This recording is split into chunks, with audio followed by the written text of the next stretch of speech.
Yo, a couple of years ago when I was in Texas, this dude was in a kilt in the front row of my show, and I saw his leprechaun. It was the weirdest, most uncomfortable situation I've ever had on stage. I have to admit, I've thought about this dude more than I wanted to. And when I got to Texas, I got a tip, no pun intended, that I might be seeing him again that night. Wait. Is Kilt dude here? Are you wearing your kilt? I'm not going to lie to you.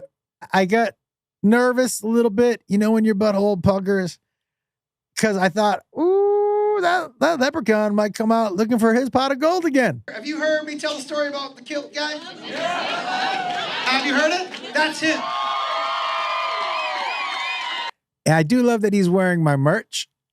That was a nice touch. And I think we can all agree that this looks like the type of dude that definitely would be going nuts out. How you doing, dude? I am assuming we're dealing with the same situation as we were last time.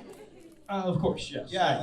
Absolutely. I probably don't need to see your dick twice. Probably not.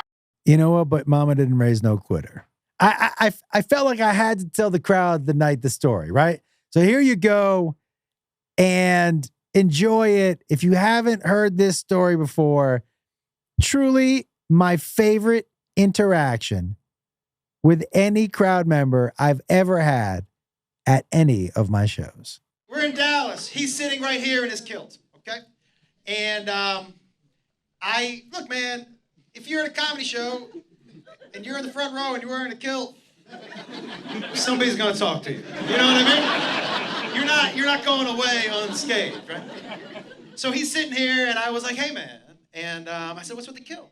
And he said he wrestles in West Texas. Right? And he wrestles, and he does a little circuit, and you do the whole Irish thing, right? He's got a red beard and red hair. And I said, okay. Thank you for the fact check that nobody gives a fuck about. I appreciate that. One of my favorite and least favorite things is when people fact check your jokes. Is this a TED Talk? Is this? Thanks for fact checking the fact that he had red hair and a red beard. Very astute. Bet you're a lot of fun at parties. That game's actually called Scrabble, if you know.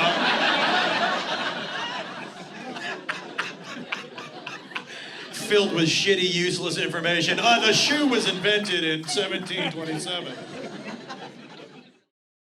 By the way, after the show, I did Google when the shoe was invented, and I was way off. Just so you know, I thought I was going to be closer, but then I should have realized 1727, we've invented shoes. So, this dude, he's Irish.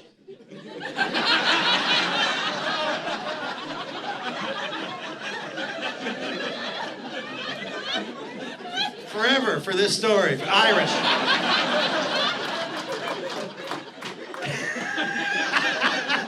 He's sitting right here, and he's wearing a kilt. That's the most Irish thing I've ever seen in my life. But he's sitting here, and I said to him, so I said, "Are you wrestling tonight?"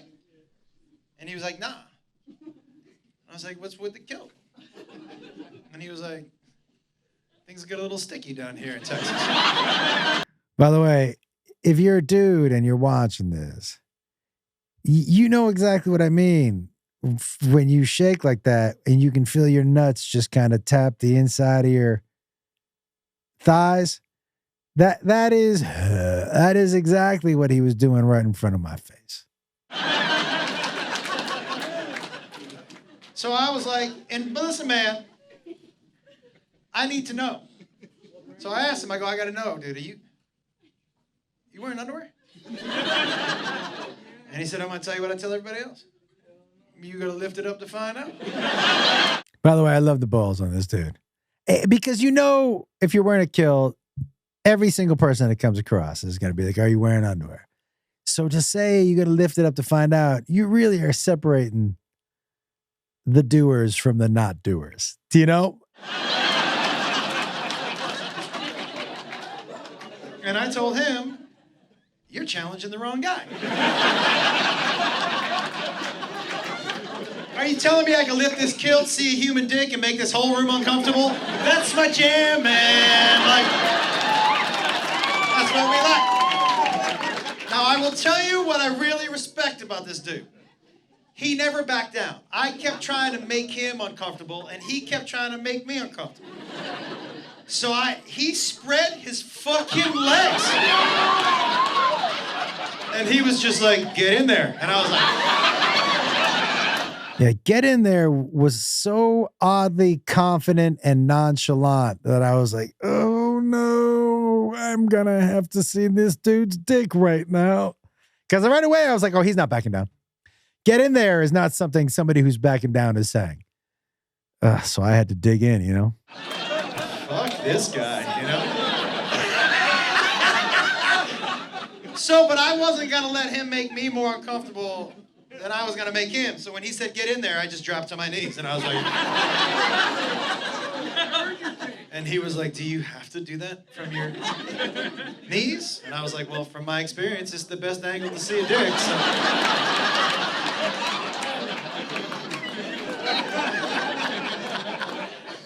Then he fucked me up again. He was like, fine, but if you're gonna do this, you gotta keep eye contact with me the whole time.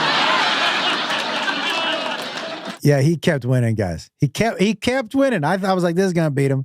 As soon as I dropped to my knees, I was like, oh, he's gonna get so uncomfortable. He leaned into it. A hero, a true hero, this guy. This is not how I saw this planning out, you know? So we're just here with this dude, and I'm reaching for it, and we're just staring at each other. And I was just like, now, for those of you with Kilt knowledge, not you, but other people.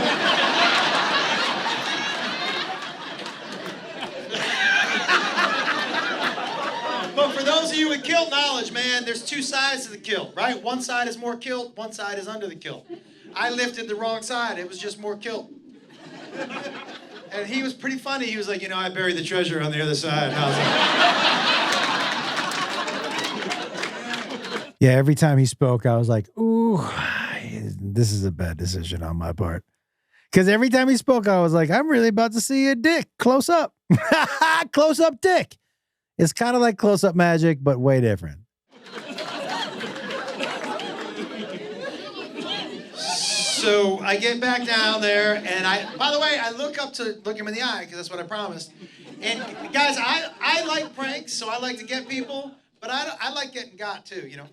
And I grab the kilt, and I look up at him, and he fucking, bink, he winked at me. I was like,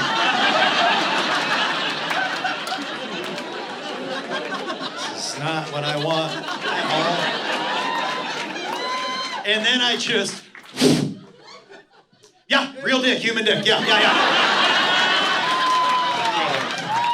And it was a redheaded situation. I'd never seen one of those before. It was so much brighter than I thought it was gonna be. I'm not gonna lie to you. It really did. It looked like something you would have pulled off the surface of the sun. Like, wow, that is a weird red.